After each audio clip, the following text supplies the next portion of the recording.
Ours is away from this dock. We're early, so we can just hang out for a little bit.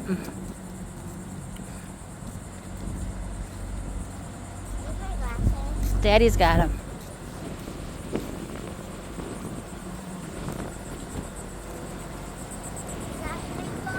That is a big boat. That's not the one that we're going on though.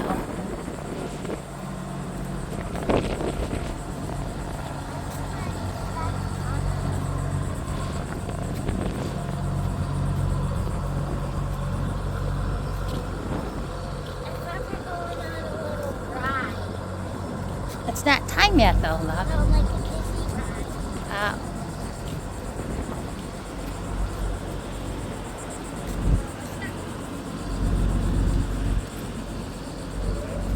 Sarah, over here, please. I don't want you to get too close.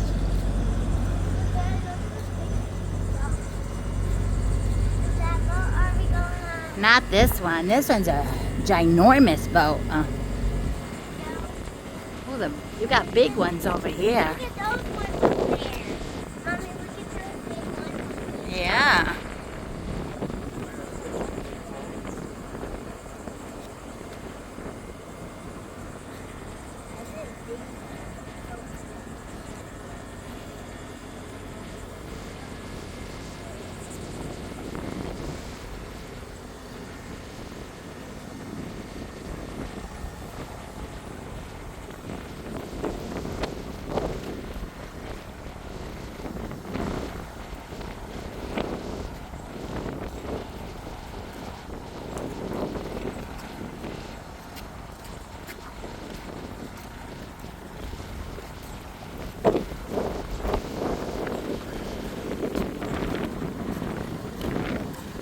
Here's our boat, girls. One of these. Yep, one of these. Yep. There's little.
Should have sprang out off the spring bar.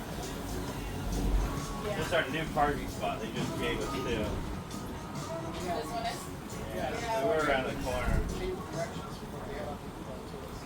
Yeah, every time they. See something. Yeah, how long did Step on us at 10 minutes.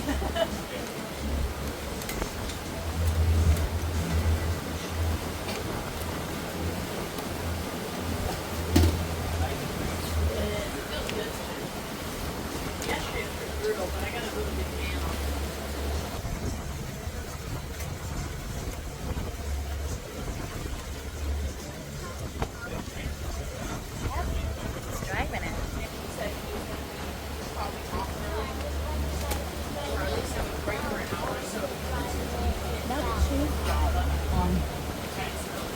They got messed up yesterday, so we had to go back and lightning this morning.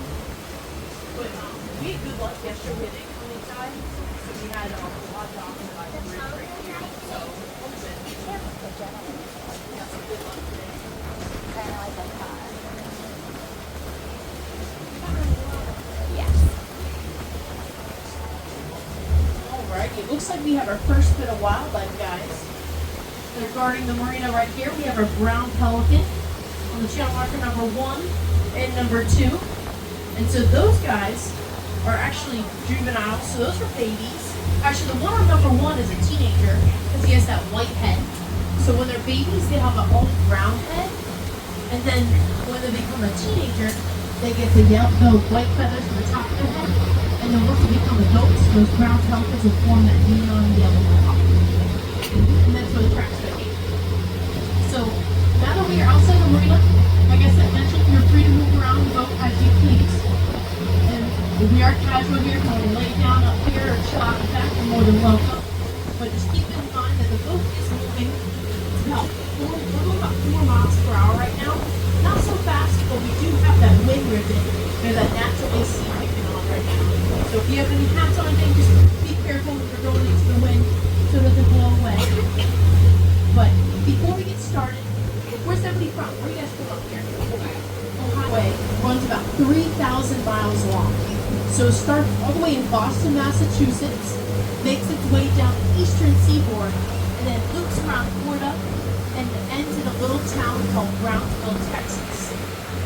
So what the Army Corps of Engineers did was they dredged all these existing rivers out, not only making it deeper and straighter, but so Navy ships come in and out without having to go out into the ocean. So just beyond these big beautiful homes off to your left is the Atlantic Ocean. And then just to about around 12 o'clock, where that boat's coming in, is our only inlet in the county to get in and out to the Atlantic Ocean. So we're in the Colorado River, like you mentioned. The Matanzas is just to the south, and then the Guano River is just to the north. So collectively, we like to call this the GTM, the Guano Colorado Matanzas National Research Reserve. So there's a specific term. When a river meets a sea, it's called an estuary. So an estuary is not only a filtration system for planet Earth, but also acts as a breeding and nursery ground for many animals you normally see offshore. So our goal today is we're going to be on a wildlife search. So Captain is going to try to put the boat in places where he thinks there's going to be a significant amount of food and hopefully something larger, like a larger predator like dolphin, are going to be hunting under the surface after the bait. So that is going to be our goal. So more eyes on the water, the better for fins, because dolphins typically like to come up every 30 seconds to a minute and a half. So they may come up for a second or two and then go back under. So more eyes on the water, the better. But we not only have fins in the water, we do have feathers up in the sky. So we have a lot of bird action, like the brown pelican. We have ospreys in the area. Looks like we have a lot of ospreys ahead. You see where all those birds are hovering over the surface? So So that indicates, oh, we have a roseate spoonbill.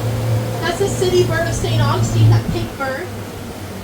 Oh, that was cool. I haven't seen one of those in a minute. So that's the city bird of St. Augustine, the roseate spoonbill. And they're not, they look like flamingos, but they are not flamingos. But you can change the color of their feathers like flamingos by what they eat. So they feed off the crustaceans off the shoreline, and that's what gives them that pink vibrant color. Yeah, that's a lot of ospreys, but that's actually a good indication that we have a lot of ospreys, because that means that we have a healthy ecosystem. So the more ospreys in the area means we have cleaner waters and that there's enough food supply for the wildlife. So looks like, since they are hovering over the surface, looks like there's a lot of dolphins. Yep. Yep, we got some fins. So if you're ever out in the ocean and you want to look for any whales or dolphins, look for birds hovering over the surface, and that means something larger is hunting under the water. So we're going to make our way up to the inlet right here, where we think there are fins popping, which they are. I see one popping up just about our 12 o'clock. They must have heard me talking about them.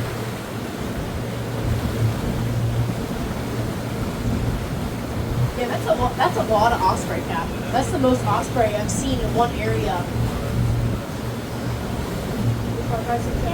There's 10. No, that's brown pelican. So there's about 9 Oh, right, there's osprey. one. See ya? Wow. There's about 9 osprey flying ahead. And so that's actually our mascot. So there's Just keep looking we at have the the mullet water. run going on right now. And so that's what they're feeding on, that small school baby fish Right, there's mullet. one. See it? Straight out. Yeah. Oh, Right there. yep, we have fins popping up just at 12 o'clock.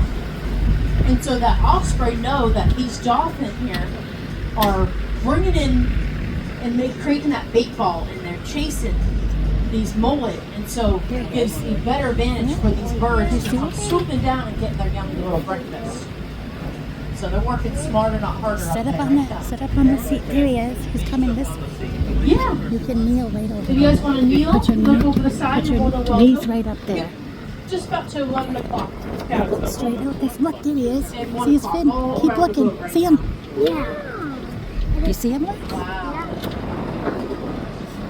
All right. Does anybody know what type of dolphin species we're looking at? Nope, Miami. There he is. Yep, that's a baby. That's a juvenile that's coming up to the surface. So, you know, they said bottlenose, but if you were to tell me, what is it used to be? So, if you were There to is tell me another that one. about Look there. a year ago, I Lily, would have said you were look over there. absolutely correct. On the other side. But There's after another 10 one. years of research, There's they all just around discovered here. in the last 6 months that they are new subspecies. Oh, look. That one's a of the big one. Atlantic bottlenose dolphin. Because they are Just keep genetically looking different over than their here by offshore Sarah's way. cousins. So they're now Keep known looking as up. Look, Tana there he is. dolphins. See him? So T-A-N-A. Oh, that's breeding going on right there. So that is breeding right there. I'm gonna keep it. Oh, coming up in sync. Wow. So I'm gonna keep it as PG as possible. But if you see something pink, that means it's a male. So it looks like they're breeding right now because it Ooh. is breeding and birthing season here. So we have a lot of new babies. We have about 200 resident dolphins that live here all year round. So they live, the Tamana dolphins, in these river systems. So you can find them all the way from New York, where you guys are from. From New York, all the way down the eastern seaboard to Florida. And they'll be living in these marinas, coves, and estuaries here. And so the Tamana dolphin, Over here. Stand over here. like I said, they are genetically different Look. than the offshore cousins. So do you guys remember Flipper? Remember that famous dolphin? I know the ospreys are fantastic right now. So Flipper was a big offshore Atlantic bottlenose dolphin, and he was about 1,000 pounds. He was a big dolphin. But the ones you're looking at here that are coming up, this is a huge pod, by the way, guys. This must be a couple pods joined together. Oh, there goes the osprey swooping down. Oh, that dive bomb right there. So the osprey right here, he didn't get a fish that time, but they are fantastic hunters. So those osprey, like he just swooped down, they go about 30 miles per hour straight into that water. And once they spot that fish of their choice, they go shooting down 30 miles per hour, and they take their talons, their claws, and they actually have the only bird that has like a thumb. So they have an extra claw in the back that acts as like a thumb. So when they go into the water, they grab that fish, and they can actually turn it to be aerodynamic and parallel towards where they're going. And so they have great vision. So as you can tell, they're hovering a couple hundred feet in the air, and that's because they can spot a fish from the surface. I don't want you to lose them in the 300 water, feet. Lava. That's how good their eyesight is. No, it's okay, okay. Oh, he's going down. Oh. Blocking me. And go like this with your hand. And so the dolphin I just mentioned right here, they're about 200 pounds. Kilo 200, big bulky male. So there's a tremendous size difference between the two species. And then they're also a lot darker here. Yeah, So if you can see them coming up to the surface, you notice that dark gray color. Usually if you've ever been offshore, they're a lot lighter. And that's because it's deeper waters out in the middle of the ocean. So they don't have as much sunlight reflecting on them. Versus here, the water we're in right now, since we have an incoming tide, we probably have about 10, 15 feet of water right here. So not very deep. And so that means they have to come up to the surface more frequently. And so when they come up, they're gonna take that deep breath, get that salt water out their blowhole, and get a big breath in.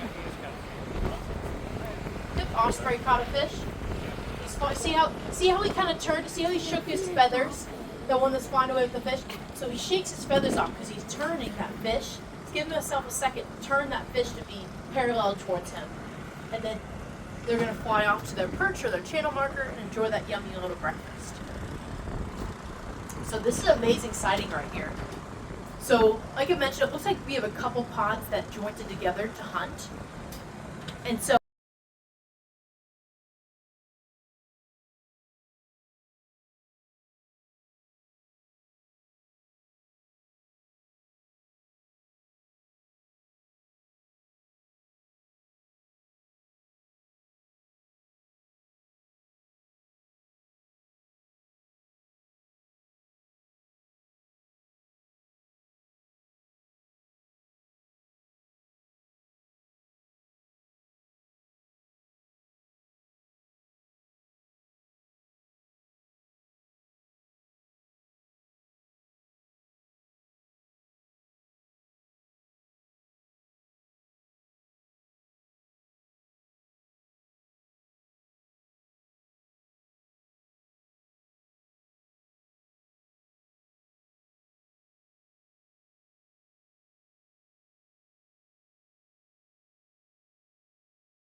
Which are known as the calves, like that juvenile that we saw. Then something called the cows, which are known as the mama dolphins. And then you also have something called auntie/cousin pods. And so that auntie/cousin is going to help the mom raise the young. So, like I mentioned, since it is birthing season, all the new babies are being born here. And so the first thing when they're born, they have to learn to come up to the surface and breathe. So that's why those aunties are there to help the mama be able to raise those young. Oh, he just took a fish, pushed it up in the air. You saw that by that dock?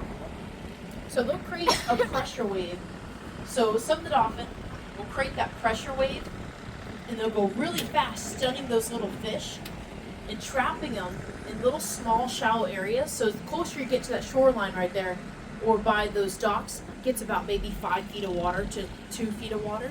So they'll chase it, create that pressure wave into the shallows, and then stuns that little fish where they have nowhere else to go but right back towards them. They're very smart. And they'll hunt with the tide. So since we have the incoming tide, all those fish are being pulled in from the Atlantic Ocean into these river systems here. And so they'll sit right here and it's like a sushi conveyor belt right here. They just have all those fish coming right towards them. Caught a big fish. So those osprey that you just mentioned, so they have about a 25% kill ratio, which in fishing terms, that means catching a fish every 1 1/4 cast. So if you're a fisherman, you know how hard that is to manage. So great hunting skills. But in other places in the world, you can find the osprey around almost every continent around the world except the North and South Pole. You can't find ospreys there. Sarah, But how close it's coming. in the Great Lakes, there's a lot of osprey, and they have about a Funny, we got 75% close to the kill bug ratio. here. Yeah, that's about the closest you're gonna get to the wild dog. Yep, right here, guys. Right Yeah. off our port side, they're coming right toward us. Yep. Yep. Oh, mommy! Wow. I see. Look at that. So that one just spy hopped. You saw his little eye look at you. So that's what the dolphin do when they come close, especially to boats. They'll kind of put their eye to the side and kind of give you a little look. So that's called spy hopping. So they're acknowledging that you're here right now. They see you. Oh, that one right there looked like it was a male. So I know I did mention it's predominantly female, but there could be young little juveniles, males in there. Wow. Look at that. They're giving us a little show right here. Yeah, so that right there is definitely a male. So this is breeding going on right here. But, wow. On all sides of the boat. Does anybody have any dolphin questions at all? Anybody? You guys have any dolphin questions over here? No. No, just taking it all in. Yeah. Actually, we're at Marineland yesterday. Awesome. I know. I just noticed the shirts. Aw, that is awesome. How'd you guys like that? Did you guys get to pet the dolphins? Yeah. Some of them? We were right in the water with him. Yep. The Wow. encounter. Dolphin Yeah. named Zaya. He's Zaya. 520 pounds. Wow. You know, in captivity, it's a lot different. Those are bottlenose dolphins that they have in captivity at the Marineland there. These ones, like I mentioned, we give a new subspecies of them because that size difference and also the color of them. But those dolphins in captivity, they can live to about 50s and 60s. We had the oldest dolphin actually pass away. They lived all the way to 63 years old in captivity. But the ones here actually in the wild, it's a little bit different. This type of species only lives to their teens. And so, and that's because it's the environment they're in, and also you gotta think the smaller the dolphin is, the smaller the lifespan it has. It's a little bit different here, but it also depends. It's different with all different dolphin species, but it also depends on the environment they're in as well. So like in captivity, they're getting fed vitamins and food every day, being taken care of. Here, it's a little different because they have to learn their own hunting mechanisms, and then you gotta think they have a lot of predators that are in the water with them. So it's a lot different, but like I said, it just depends on the environment that they're in. Once this barge passes, I'll go back to the dolphins. Yeah, we'll let the barge pass a little bit, like Captain said, and then we'll loop back around. But yeah, that was a great sighting right there. That's probably the most dolphins I've seen, especially up to the boat like that, in at least a month or so. So you guys got lucky today. Yeah. I told you, fingers Yeah. crossed. I'm sure you probably got some great photos, all of you guys. Oh, they're coming from King Pattern. Now there's the treasure. Yeah, they consist.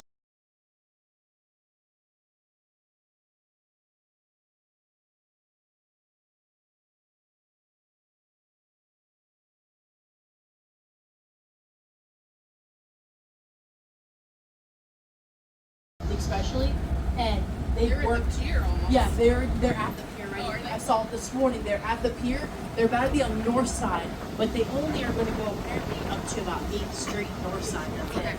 They're going to end right there. The south side was really bad. There was no dunes. There was nothing left to the beach. That's what my friend was saying. Because she lives over back here. Oh, they were She said that they're ahead of schedule, which is impressive because they can look so far. Yeah, the one in St. Augustine's over here that they just rented out, it took them about a year and a half on and off, but they also weren't working 24/7. Oh, here we go. The dolphins are coming back up. We have a little bit of a wait. So right here, no, it's not at all no wake zone right here. Only when you get to where the bridge is under, it's a no wake zone, and then through here, Bird Island, they just put a no wake zone over there.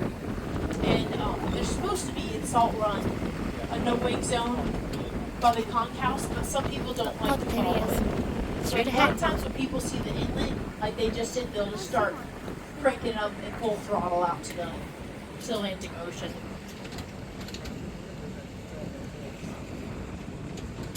But the dolphin do, I know you're probably worried with the dolphin here hunting. So the dolphin know that we're here right now. So they not only hunt and work together to feed, they also have something called echolocation, so their sonar. And so, can I have one of your help, sweetheart? What's your name?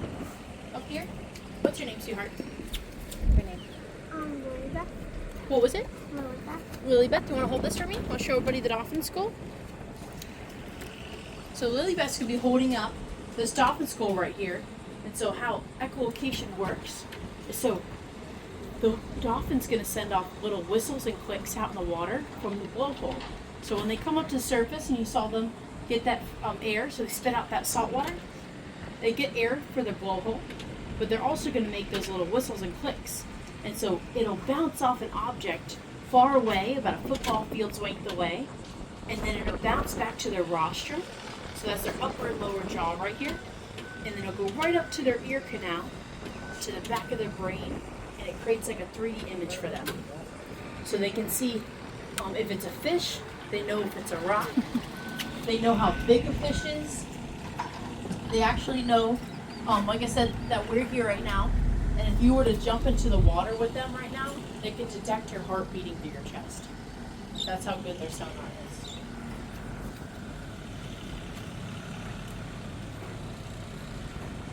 So I know you guys were kind of concerned with those boats coming in and out through here with the dolphin feeding. Oh, wow. You saw that breach through the water right there? Oh, we got a fish. You see, got a fish? That was really good. So they are feeding on mullet, like I mentioned, and so mullet is very high in fat. It's a small school baiting fish, so it's about 120 calories per fish. Oh, there goes the osprey. You got a fish? Nope. And so those mullet very high in fat, and the dolphin here have to eat about 5% of their body weight a day. So they eat about 20 to 25 pounds of fish a day. So they eat all that fish to have enough energy for their next hunt, and they usually like to hunt during the tidal switch. So when we have an incoming tide and when we have an outgoing tide is the most active you'll see them.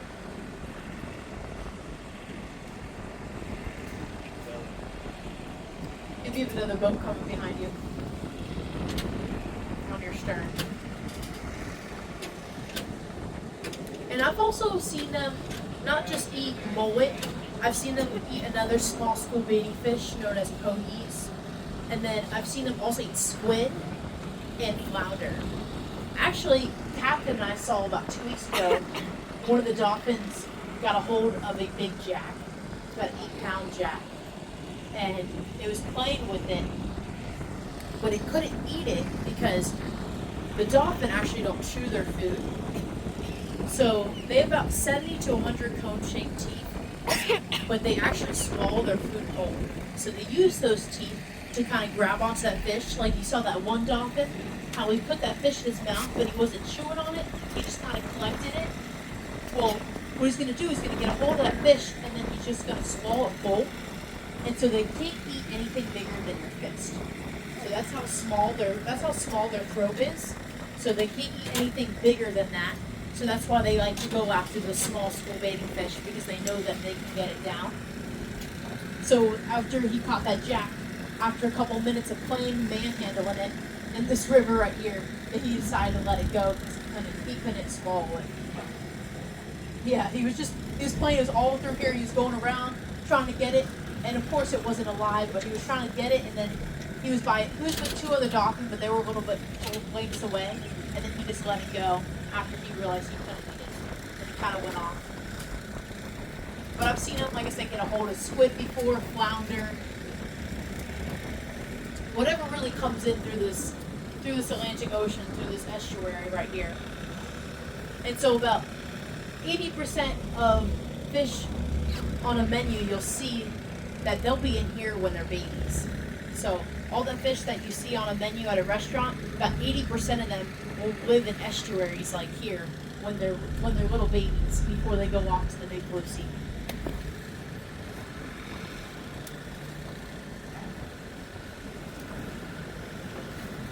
I know I mentioned before, does anybody have any dolphin questions? We're just taking it all in, getting some good photos. Awesome. Well, we are gonna probably head down Salt Run. You think, Pat? Yeah. We're gonna leave this pot alone. We'll let them finish hunting, and we're gonna go past the inlet right here, and we're gonna go up Salt Run. Alrighty. And like I said, if you guys want to check out the table right here, you're more than welcome to. Other than that, we're just gonna put the music back on and keep on pushing.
But since I mentioned the state park, if you guys look to the left right here, this is Anastasia State Park out here. It's 1,600 acres of protected land. So it runs about 4 miles long and 1 mile wide. And it's a home to our endangered sea turtles that we have here. It is sea turtle nesting season. So from the start of May to the October 31st is sea turtle nesting season. And we have the loggerhead sea turtle, and we have leatherback sea turtles here, and also the green sea turtle. Usually you'll see more of the green sea turtles in the marinas, but we have a lot of loggerheads. Leatherbacks are more rare here, but we do have them, a select few. Captain saw one right here. I thought it was a manatee. Its head was so big, its head was about this big around.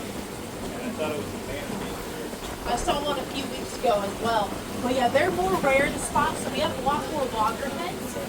But if you wanted to see the nestings, it is on the north side of the state park. And that's because sea turtles only lay their eggs by the sea, so by the ocean side. They have a lot of nestings up along the coast of St. Augustine, down to Flagler Beach. I know there's not as much on the south side of Flagler since the dredging, but on the north side, I've seen a few out there. Yeah, we've got a few on Crescent Beach where we're staying. Okay, right on. But they will hatch between dusk to dawn. So from the nighttime to the early morning is when they're going to really hatch. It's very rare to see them hatch like in the daytime. I got close to seeing them hatch once, and I remember it was really early in the morning. It was about sunrise. About 6 o'clock, I went out there, and I saw a little movement in the sand. And this about 2 years ago, Flagler. And I saw a little movement in the sand, and I was like, "Oh, they're gonna hatch." But then I was like, "Let me give them a minute. I'm gonna go get a breakfast burrito. Go get a to-go burrito. I'll come back, sit here, and watch them hatch." Well, sure enough, I came back about maybe 15 minutes later, and they were all gone. Like, that's how quick it happens. Within 15, 20 minutes, they're gone, they're out to the sea, but only 1 in 1,000 sea turtles make it to adulthood. So we have over 18,000 sea turtle nestings in the last year, and you gotta think, only about 18 of those make it to the adulthood. And that it's And when you put it in those terms, it's very sad. But I always like to say we want to make sure we keep our beaches clean, dark, and flat, though, because we want to protect those little guys. So I know if you guys want to go to the beach and dig your holes and build sandcastles, that's one of my favorite things to do with my nieces and nephews. But I always say just make sure you cover them up before you go, because that little hole to us may seem like nothing. It's that baby sea turtle. It's like going in and out to the Grand Canyon of Mount Everest for them. It's that long ride into the ocean. So we want to make sure it's an easy way to get out and for them to make it to the water.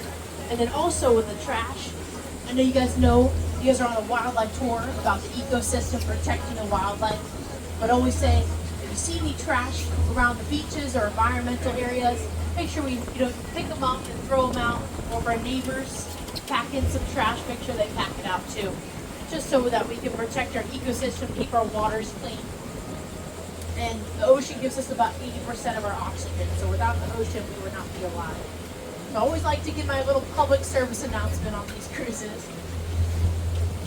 But we are going to make our way, like I mentioned, towards the lighthouse up here. See if we can find, we have a lot of wildlife in the area, abundance of wildlife, so we are going to keep our eyes peeled out here by the mangroves, straight ahead, and also towards Honey Hole, which is right between the Conch House Marina is. We have a lot of bird action, and we have a lot of fins that usually come up over there. But other than that, if you guys have any questions, please let Captain or myself know. Other than that, we're going to put some music back on, keep on cruising.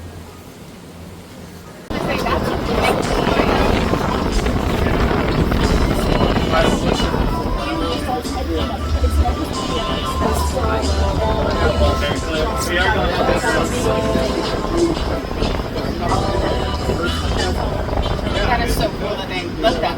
You can tell on that sand scales. So yeah, they are testing.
Mommy, all the way there.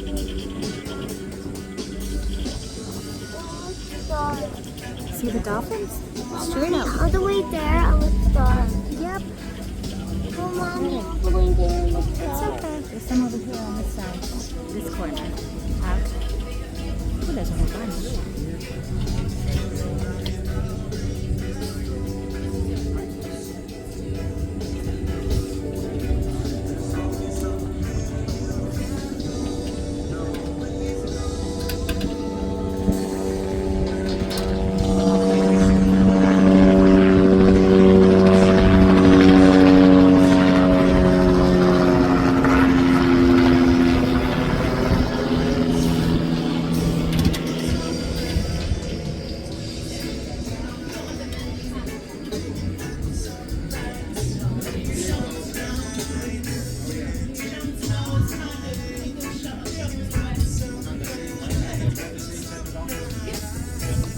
That one looks a lot bigger.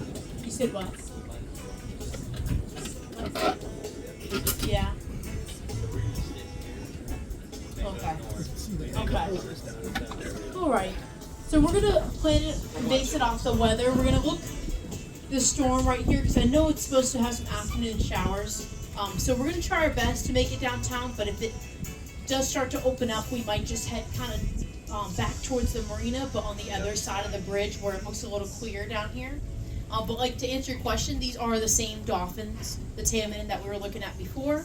This is just another pod hunting. But we do have a big sandbar. I know it's high tide, so you can't see it. But where that house is with that blue roof, there's a sandbar that comes out all the way to right where these dolphins are almost. Comes all the way out here, and you can see it during low tide. But it's a great spot. Oh, that's a little baby juvenile with the mom right there. But this is a great spot and great advantage for these dolphins to hunt. Because like I mentioned, they'll crate and chase that bait ball into the shallows. And then they will stun those little fish so they have nowhere else to go but right back towards them. So that gives them advantage. Oh! So that was called chuffing. So we saw them come up and go like he just did. That means they're blowing out that salt water from the blowhole, and then they're getting as much air as they can to their lungs and then going right back under. So that blowhole is a very strong muscle that they can open up automatically, and then it'll close over right before they go under the surface. Right here, guys. Wow. So the damage, like on his dorsal fin, is that probably from a boat propeller? Yeah, that splur there definitely looks He like went it that injury. way. What is So it? that It was a dorsal fin dolphin. cover, He like you came right up mentioned, on the side of the that boat. acts as an identifier for a dolphin. So if my hand was a dorsal fin going into the water, all those edges on the back of that fin are all you need. So it acts as their birthmark. So that's how marine biologists and researchers There he is. will come out See him? here and they can tell what dolphin they are where they're going. But like you mentioned, that one was a little different. I haven't seen that one, but it looks like since maybe summertime with a lot of boat encounters, might have been something from the propeller. Usually there's not a lot of incidents with dolphins being hit by boats, especially because they made it illegal to feed the wildlife. And so they made it illegal in the 1990s. Because before that, a lot of people would come to Florida, especially like the Panhandle area, like Destin, and they come here and they would actually buy a bucket of mullet and they go out on the boats during like spring break and for summertime. They go out on the boats and they would actually sit in the channel and feed the dolphin. But during that time, that's when more dolphins have been breeding birthing season. So we had all the babies being born. So it was like a learned behavior. So all these dolphins were just waiting to be fed by these boats. But when summertime went away and it was winter time, all these boats would be gone because it was cold out. No one wanted to go out in their boats. So these dolphins, though, they got so used to humans feeding them that they would wait in the same spots that they were being fed all summer, and they'd wait for these boats. But by the time it came for hunting, didn't have enough energy to hunt on their own. So the dolphin population before the 90s actually plummeted. But then after they made it illegal, because they realized it was affecting the generations of dolphins, because it's like, dolphins are like humans. Whatever you teach your young is going to be passed along to their young. So it's the same way in the dolphin world. You'll see they have a lot of propeller marks